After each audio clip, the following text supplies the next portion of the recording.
Ora, bom dia ou boa tarde, não sei quando é que vai-se apresentar esta teleconferência. Fui convidada pelo Gluten Free Summit de 2021 para dar uma palestra sobre o tema o papel do gastroenterologista pediátrico no diagnóstico e, como disse a Maria João e a Alda, sempre que me pedem para falar de doença celíaca, eu falo porque estou convencida que assim se fazem mais diagnósticos. Qual é o papel do gastroenterologista pediátrico? Primeiro, o que é um gastroenterologista pediátrico? Porque a sociedade civil pode não saber o que é. É um pediatra ou um gastroenterologista de adultos que se subespecializou em gastroenterologia pediátrica, por isso que trata doenças e prevenção de doenças em termos de gastro, hepatologia e nutrição. E a Ordem dos Médicos tem uma subespecialidade para esta situação. Eu sou gastroenterologista pediátrica desde 2004, trabalho no Hospital de Braga como chefe da unidade de gastro, a patologia e a nutrição, e sou professora de pediatria na Escola de Medicina da Universidade do Minho. E no dia 15 de setembro vou organizar a Escola de Gastroenterologia e o tema vai ser doença celíaca. No dia 3 de julho organizei a Escola de Hepatologia, doença do Wilson. Isto porquê? Porque considero que deve haver escolas para os mais novos aprenderem tudo sobre uma doença. E por isso acho bem que haja um congresso só sobre uma doença, como a doença celíaca. Isto porquê? Porque a doença celíaca é a causa mais frequente do que nós chamamos síndrome de malabsorção. O que é um síndrome de malabsorção? O síndrome de malabsorção é quando nós nos alimentamos e o intestino não consegue colocar esses alimentos para dentro da célula. Então, nós estamos a fazer um desperdício alimentar e um desperdício alimentar do próprio corpo, porque não se fez ainda o diagnóstico que há uma doença que impede que não haja esse desperdício alimentar. E para além desse desperdício alimentar que implica o planeta, implica sobretudo a pessoa que tem doença celíaca. Porquê? Porque fica com irritabilidade, fica com deficiência de ferro, o que dá depressão, irritabilidade, cansaço. Fica com albumina baixa. A albumina é uma proteína que doseamos no sangue e que deve estar em valores normais para termos massa muscular, para não incharmos dos olhos, dos pés, das pernas, ter líquido na barriga. Por isso, nós temos na doença celíaca a causa mundial mais frequente de síndrome de malabsorção. E já foi tão estudado e já investimos tanto na doença celíaca que temos um doseamento através do sangue, um doseamento de um anticorpo que tem uma sensibilidade de 97%. O que é uma sensibilidade de 97%? É dizer que quando fazemos esse doseamento, estamos a dosear o que é positivo, ou seja, quando dá anticorpo transglutaminase positivo, a possibilidade de ser celíaca é de 97% de sensibilidade, ou seja, só 3% dos celíacos é que não são apanhados com uma colheita tão simples e que custa 7 euros e que se pode fazer esse diagnóstico. Mas este diagnóstico não é definitivo, é avisar o doente e o médico, que provavelmente é celíaco. Para se fazer o diagnóstico, saíram umas guidelines em 2020. Por isso, há, digamos que, um protocolo para os médicos fazer o diagnóstico. Eu não estou a falar para médicos, eu estou a falar para todos os portugueses. E por isso eu vou explicar como é que se pode fazer este diagnóstico. O que é que eu gostava que todos os portugueses soubessem? Eu costumo dizer aos meus alunos de medicina, eu no outro dia fiz um exame a uma doente, a uma aluna, e disse-lhe assim: tens algum tema que preferias que eu te perguntasse? E disse ela assim: eu sei tudo sobre doença celíaca. E eu disse: pronto, então posso não te perguntar isso porque tu vais ser brilhante? Eu perguntei algumas coisas para reforçar que ela soubesse.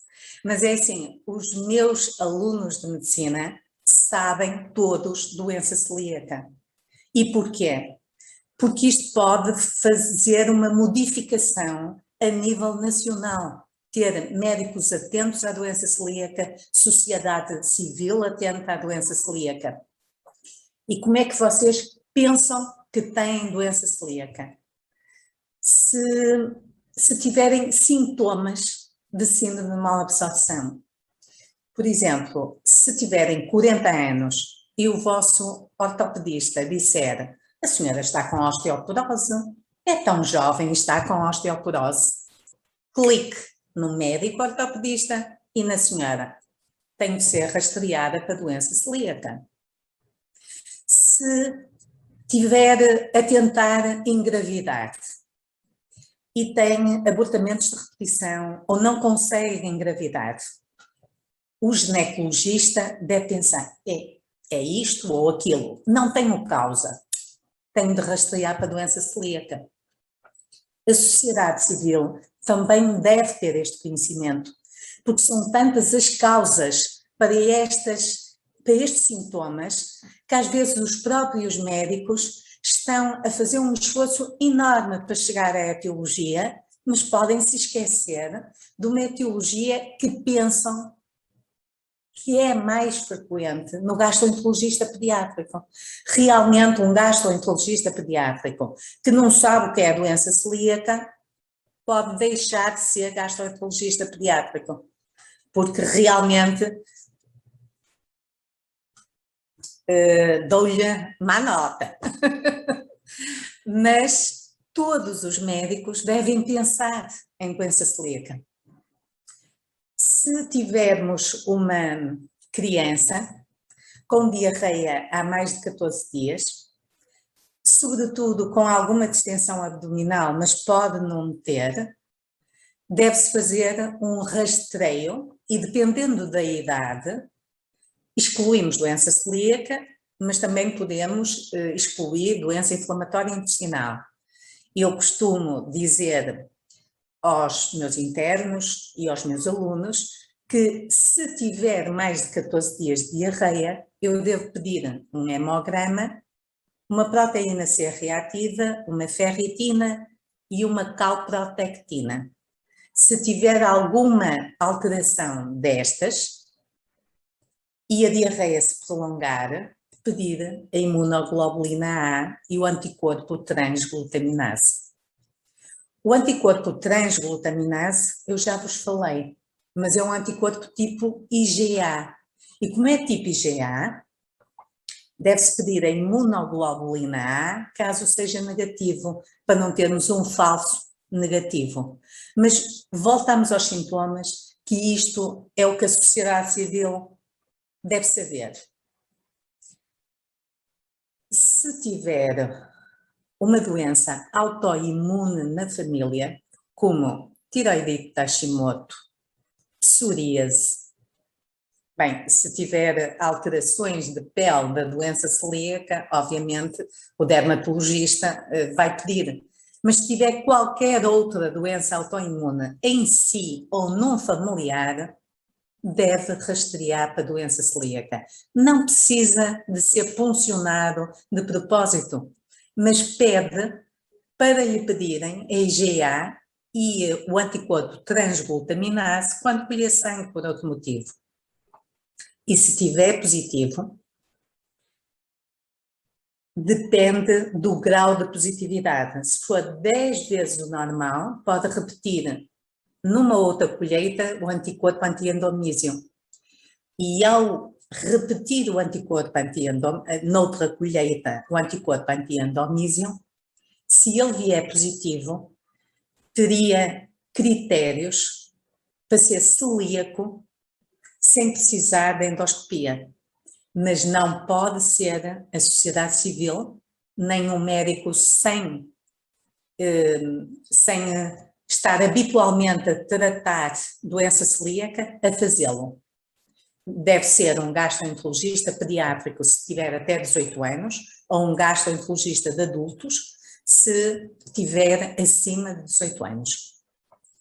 Se tiver uma transglutaminase abaixo de 10 vezes o normal, tem de ser enviado imediatamente porque é urgente, de forma prioritária, não precisa de ir à privada, o SNS dá resposta e vai a uma consulta de gastro de adultos ou de gastropediátrica para poder fazer uma endoscopia. Essa endoscopia, nesta pandemia, ainda é necessário, abaixo dos 18 anos, sendo anestesiado, é necessário para o anestesista fazer o teste do SARS-CoV-2. Mas quando isto não for, já se fazem endoscopias sem fazer o SARS-CoV-2, desde que não seja sob anestesia. Mas abaixo de 18 anos nós fazemos sob anestesia. Então, o que é que se faz? Faz-se uma endoscopia, que é colocar um endoscópio pela boca, vai ao duodeno e retira 4 fragmentos do duodeno da segunda pressão e pelo menos um do duodeno. Isto são as guidelines, por isso o protocolo da Sociedade de Gastroenterologia, Patologia e Nutrição Pediátrica. Confesso que, como eu fui presidente da Sociedade Portuguesa de Gastroenterologia, Patologia e Nutrição, eu há 10 anos que pedia que fizessem 6 em Portugal e todos os meus doentes fazem 6, 2 do duodeno e 4 da segunda porção. Se eu acho que é celíaco e que tem um valor baixo de anticorpos, eu até tiro mais do que 6, porque já tive um caso, já partilhei isso com a Maria João, já tive um caso de uma filha de uma mãe com doença celíaca, que eu tirei 9 fragmentos e 6 eram doença celíaca e 6 fragmentos eram normais e 3 tinham critérios de doença celíaca. Ou seja, eu podia me ter enganado na endoscopia desta criança. Por acaso era uma adolescente. Por isso, isto é o que se faz. Logo após fazer a endoscopia, se nós acharmos que é celíaca, deve, nesse próprio dia, iniciar a dieta sem glúten. No meu hospital, é uma luta diária, mas que eu não cedo. A primeira coisa a comer tem de ser sem glúten. E há iogurtes, por exemplo, para comer após a endoscopia, sem glúten.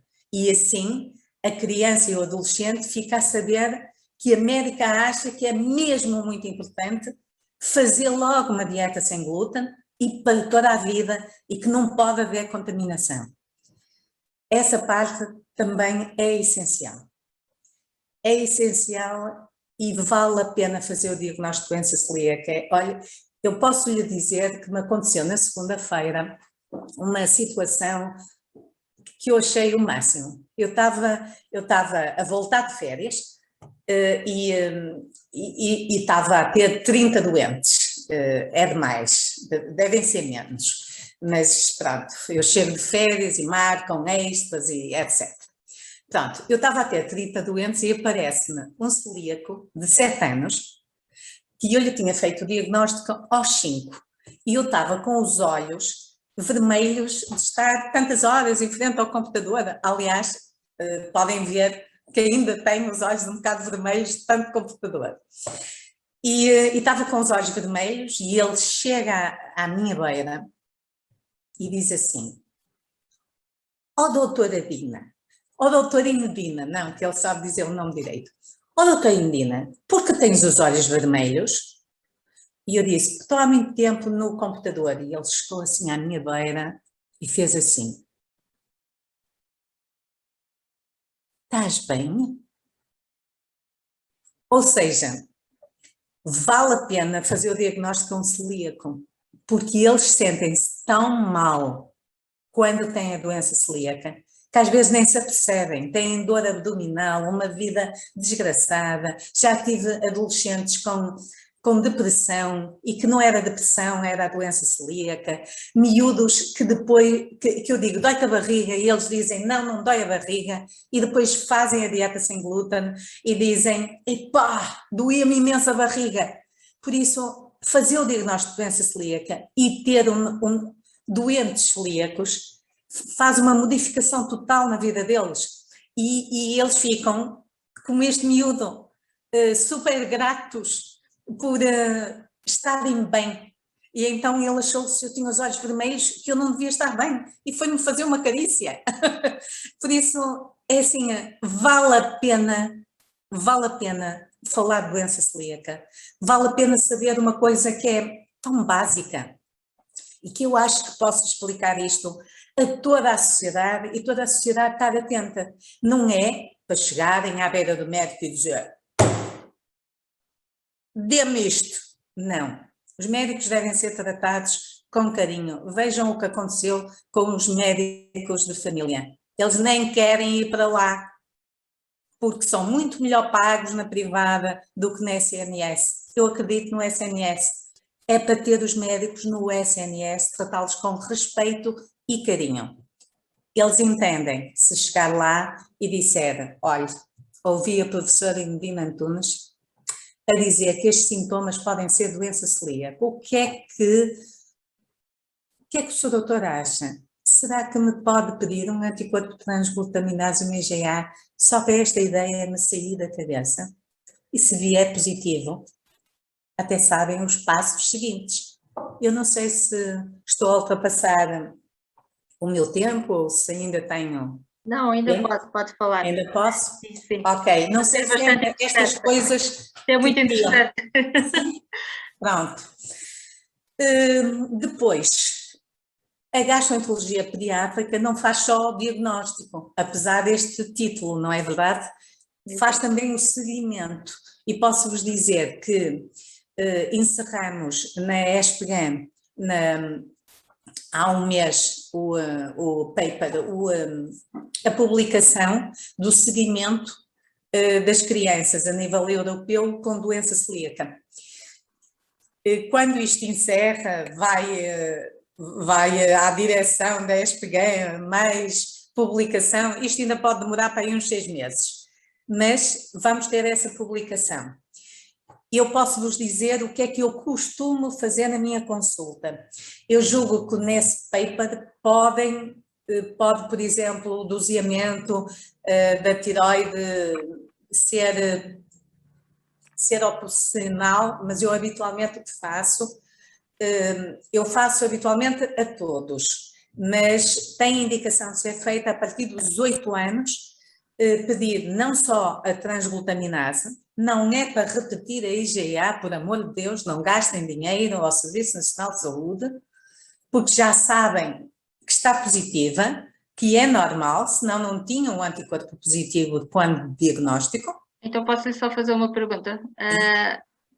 Desde o momento em que a IgA é positiva, não volta atrás, é isso? Desde que a IgA é normal, está normal sempre, exceto em algumas doenças pontuais. Por exemplo, se apanhasse uma gastroenterite eosinofílica, que é uma inflamação do intestino e que apanha também o estômago, como aquilo fica, digamos assim, uma inflamação tipo com buracos, pode descer um bocadinho a IgA, mas na realidade, na gastroenterite eosinofílica, a imunoglobulina que menos desce é a IgA, que é a que é com mais tamanho.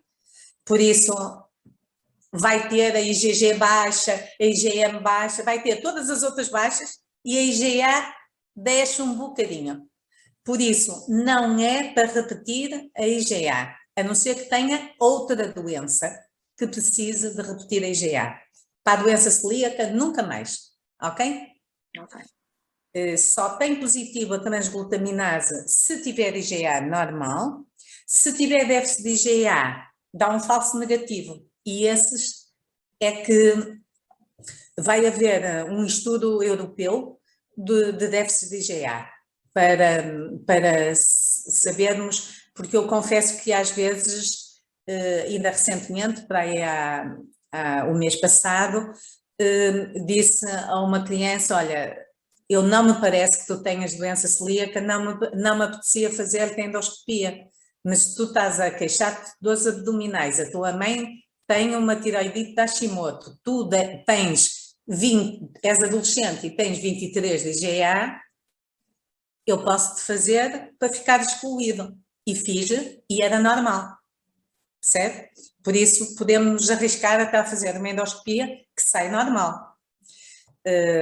Mas tem um risco aumentado e eu tinha-lhe pedido o HLA, que é o antigene de histocompatibilidade, são umas moléculas que existem à superfície da célula e que os celíacos têm o DQ2 ou o DQ8, e se não tiverem o DQ2 ou o DQ8, dá um resultado de que não vai ser celíaco com 99% de segurança, ou seja, se tiver o HLA DQ2, DQ8 negativo, eu já afasto, por exemplo, se tiver um déficit de IgA, eu peço o anticorpo HLA DQ2, DQ8, está negativo, digo, não te preocupes, não tens doença celíaca. Se tiver positivo, aí é que eu posso ter que fazer endoscopia. Eu não sei se estou já a ser médica outra vez. Não, mas é importante que as pessoas percebam, porque há pessoas que pensam que fazendo o teste genético, que isso é um teste genético, certo? É assim, isto é um teste genético, mas não é para fazer. Ok. E não é para pedir ao médico. Pronto. Só em situações de dificuldade de diagnóstico, como por exemplo estas IgAs, é que podemos fazer para evitar uma endoscopia. Ok, era isso que eu queria que esclarecesse. E o facto de ser positivo não quer dizer que seja celíaco, Não, só não. se for negativo é que exclui. É assim, 50% da população nacional é positiva e não é celíaca, ok? Os que têm doença celíaca é que 99% são positivos, mas não quer dizer que seja celíaco se é positivo. E pronto, julgo que a sociedade civil sabe que em Braga houve um estudo de prevalência que deu 1 para 134 e que a nível nacional em 2017 deu 1 para 162. Julgo que isso já está na sociedade civil, mas é para vocês verem que se forem celíacos não estão sozinhos. E também verem que a nível europeu em 2018, 80% das crianças não eram diagnosticadas e que, por exemplo, em Braga, ou seja, em Portugal, 45% das crianças não estão a ser diagnosticadas. Isto é um resultado esplêndido em relação à Europa. Para mim, ainda perco a minha tarde livre a fazer esta palestra para tentar que seja 0%. Porque é isso que nós queremos divulgar. Portugal, exatamente, Portugal está à frente, mas eu quero que esteja mais cá à frente. Aliás, eu posso vos dizer qual é o meu pesadelo. O meu pesadelo é ter, agora, portanto, eu não quero ter 30 doentes por dia, eu quero ter um máximo de 20. e eu gostava de ter o máximo 20. E nesses 30 eu tenho medo que às vezes esteja demasiado cansada e me falhe um. E eu penso, meu Deus, se um dia me falha um celíaco, eu não posso dizer o que é que digo que vou fazer, porque para a sociedade civil, pronto, levava-me logo para a psiquiatria. Eu suicido-me.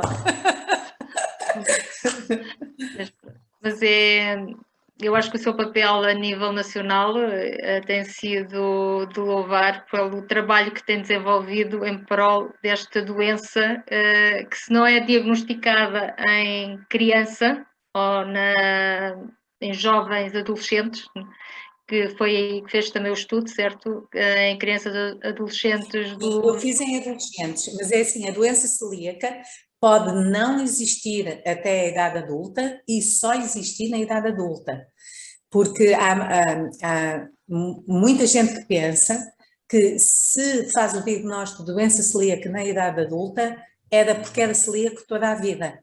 E é assim, isso acontece frequentemente, mas também eu já tive doentes que eu sabia que não eram celíacos e que lhes disse, olha, tu não és celíaco, nem tens linfócitos a mais na anatomia patológica, nada, não tens nada, porque se tiver, por exemplo, predomínio de linfócitos com as criptas já hiperplasia das criptas, sem atrofia, devemos estar atentos porque podemos não ter feito biópsias suficientes ou estar a iniciar a doença celíaca e depois mais tarde, mas assim, pessoas que não tinham nada e que em adultos tinham. E pessoas com doença celíaca, com biópsias corretas na parte pediátrica e que tinham mais tarde. Por isso, essa ideia de que todos os adultos que são diagnosticados com doença celíaca é porque se falhou nos 18 anos anteriores, não é verdadeira, ok? Só então uma pergunta, por curiosidade, já se conseguiu perceber ou há algum estudo que esteja a ser desenvolvido para se perceber o que é que desencadeia a doença celíaca no adulto? É assim, é sempre a ingestão de glúten. Ok. Por exemplo, na China quase não havia doença celíaca, porque eles eram pobres e comiam arroz. Uhum. Agora há globalização, eles têm uma prevalência semelhante à nossa. Ou seja, o glúten é o que determina a doença celíaca. Agora, se eu acho que devem fazer restrição de glúten para não ser celíacos, ai não, eu não acho.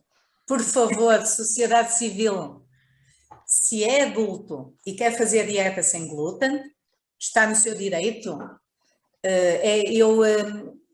Eu sou como o vice-almirante Gouveia e Melo.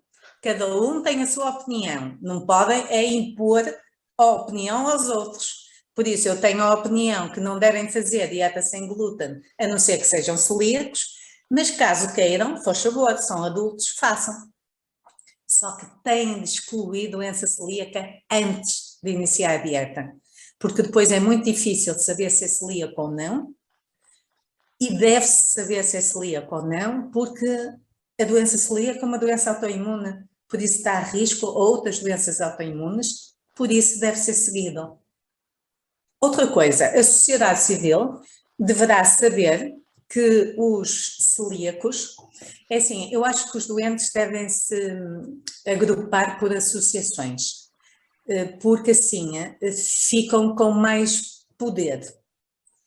E nós temos uma associação já há muitos anos, e eu sou sócia há anos, que é a APC, a Associação Portuguesa de Celíacos. Neste momento é a Susana Tavares, a presidente, e temos um polo em Lisboa e outro no Porto.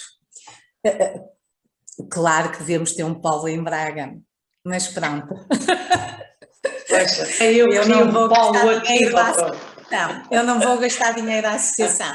Digamos assim, o polo de Braga tem sido a Medina, mas a associação vai lá sempre à minha festa anual e também vai à escola agora de gastroenterologia.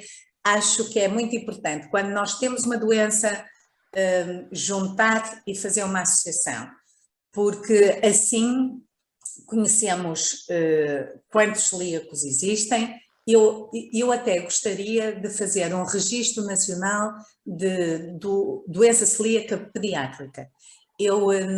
No meu hospital, eu tenho todos os doentes, sei exatamente quantos fiz o diagnóstico e o que tenho. E se outros médicos ou outros colegas ou a própria associação estiver interessada, eu estou interessada em ajudar nesse registro, porque acho que esse registro faria com que a gente falasse ao Ministério da Saúde, em vez de eu dizer, olha, tenho 200 e tal celíacos em Braga, eu dizia, olha, há X celíacos no país e temos uma prevalência de 1,62. Por isso, que tal? Eu costumo dizer, se ganhasse o Euromilhões, que dava uma transglutaminase a cada português, que tal fazermos assim um estudo nacional. Exatamente, para a coisa ficar melhor ainda. A professora Indina, muito obrigada pela sua participação neste Gluten Free Summit, dedicado a este tema que nos é tão querido, assim como profissional de saúde, eu e a Alda, como vivemos na pele o que é ser doentes celíacos, diagnosticados. Temos aqui as 3 faixas etárias, eu com o meu filho, eu em idade adulta, mais jovem, e a Alda já em idade adulta, mais avançada. Eu sou jovem. É uma jovem, é uma jovem.